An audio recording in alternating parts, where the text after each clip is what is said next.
अस्सलाम वालेकुम सामीन। 4 शाबान मुअज़्ज़म है, 24 फरवरी है। खबर का उन्वान है खालिस्तानी हिमायती लवप्रीत तूफ़ान को आज जेल से रहा कर दिया गया है।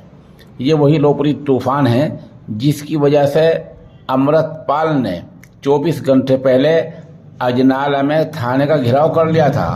बंदूक और तलवारों की नोक पर थाने पर कब्जा कर लिया था।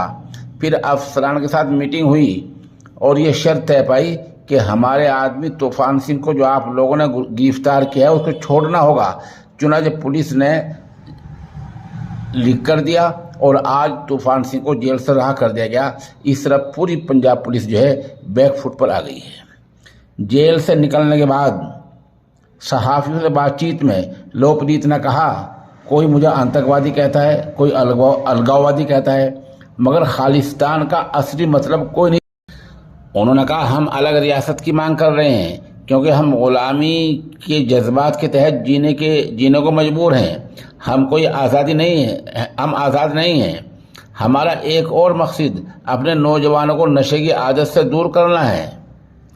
बता दें कि उधर वारिस पंजाब डे के चीफ अमृतपाल सिंह कह चुके थे कि हम खालिस्तान के मामले को बहुत ही पुरअमन तरीके से आगे बढ़ा रहे हैं।